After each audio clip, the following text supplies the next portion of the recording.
Hey everyone, in this video, I'm going to bring you one dividend stock that's down 19% that I think makes an excellent investment for passive income investors, dividend stock investors, and just all investors really, because the stock I think has an excellent risk versus return profile.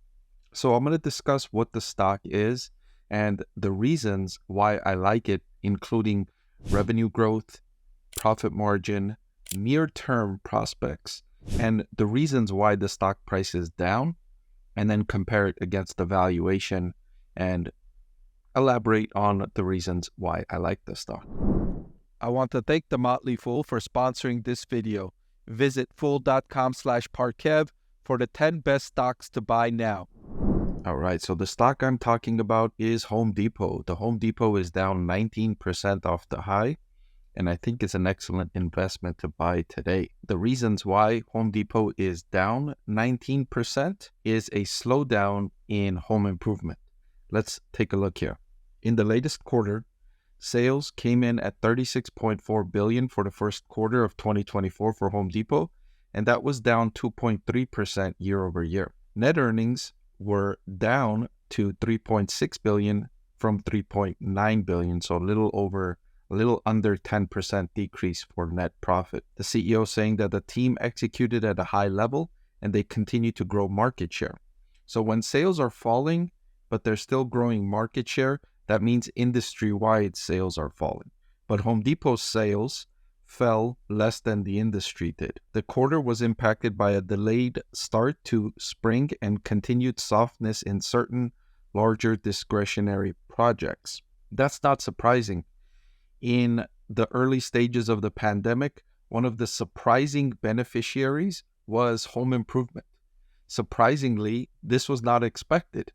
Not even home improvement companies expected that people spending more time at home would take on home improvement projects at such a large scale.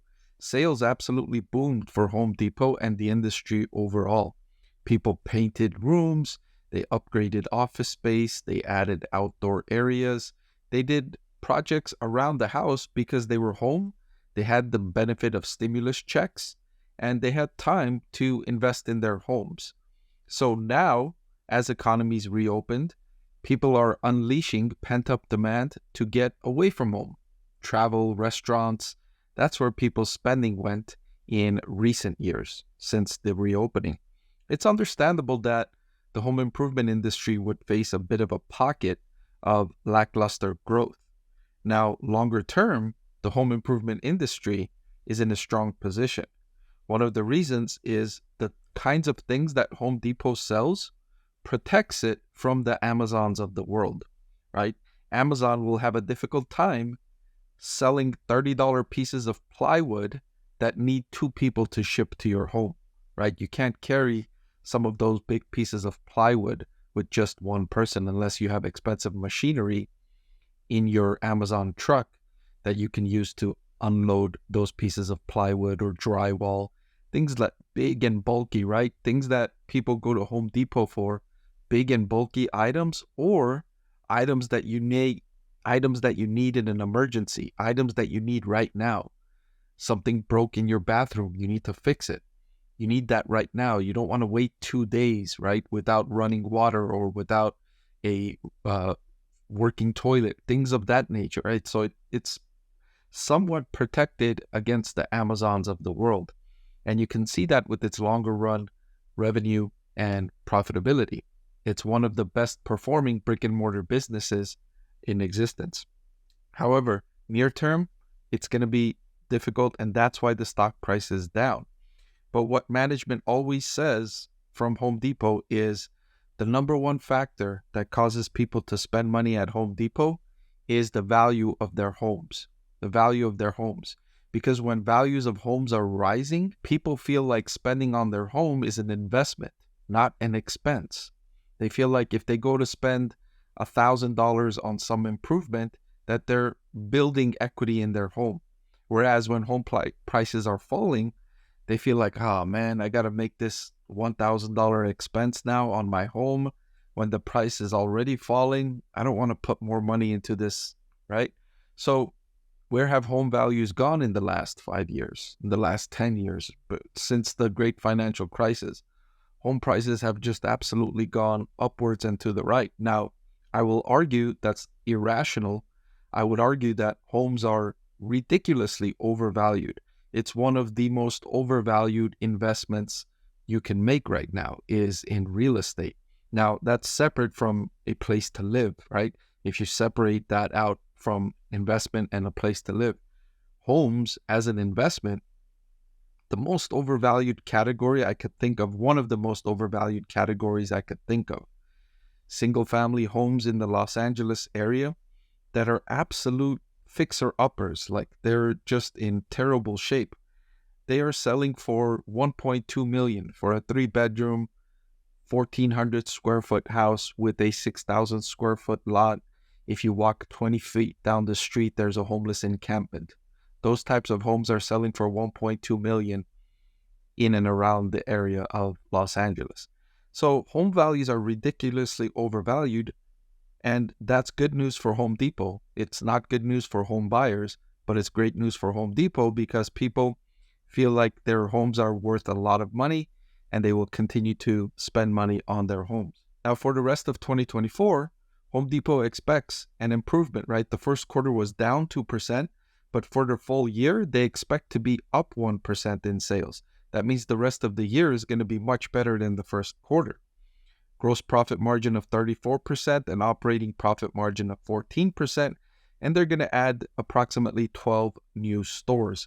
Now, percentage-wise, that's a small percentage increase. They have more than 2,300 locations, and they're only adding 12. But just the trend is for an increase, and that's good news, right? They're not in a position where their stores are so unprofitable that they need to close them down.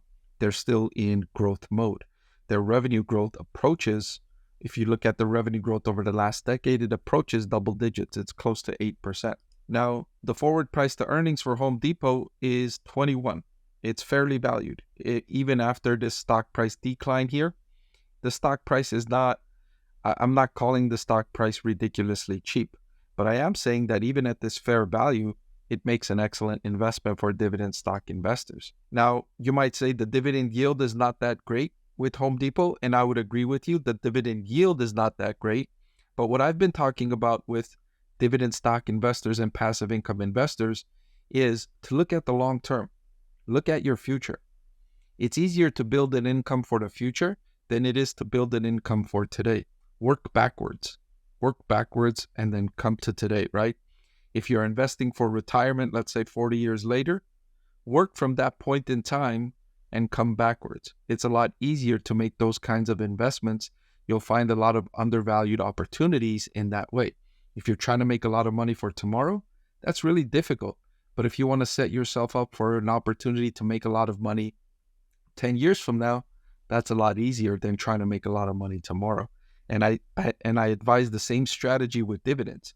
Investors who bought Home Depot stock 10 years ago, the dividend per share was around $2.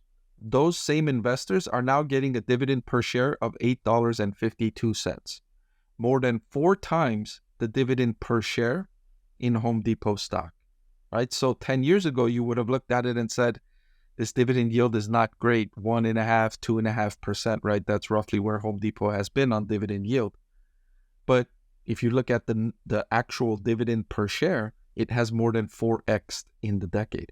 Now, because of those competitive advantages I mentioned, it would be reasonable to expect that over the next decade, Home Depot will continue increasing the dividend per share.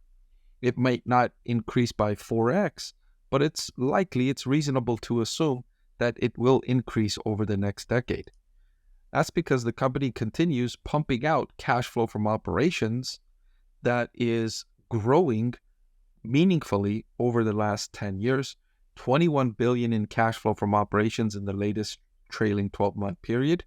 That's up from roughly $7 billion in 2015. So they've tripled their cash flow from operations in this time. So they've done a great job operating the business, maintaining the competitive advantages, knowing what their customer wants, serving their customers effectively. And their operating profit margin, if you exclude this brief timeline here, you can see from 2015 all the way up to 2023, the upward rising operating profit margin from around 12.5% up over 16%. Now this dip here is because of the slowdown in sales. It will likely remain at a lower level probably for another 1 or 2 quarters before the rebound takes hold. It seems like management expects the rebound to take hold in the next few quarters. It expects sales to accelerate, and it expects to end the year on an upswing, and it expects growth to continue for several years into the future. So for all those reasons, I think Home Depot is an excellent dividend stock. In fact, I have Home Depot rated as one of my top 25 stocks to buy and one of my top dividend stocks to buy in 2024. And I'll update that recommendation here today on May 20th. Before I let you go, let me tell you about the greatest deal on YouTube. With just a click of a button, you can get free financial analysis from a professor with decades of investing experience. So what are you waiting for? Hit that subscribe button, and I'll see you again soon.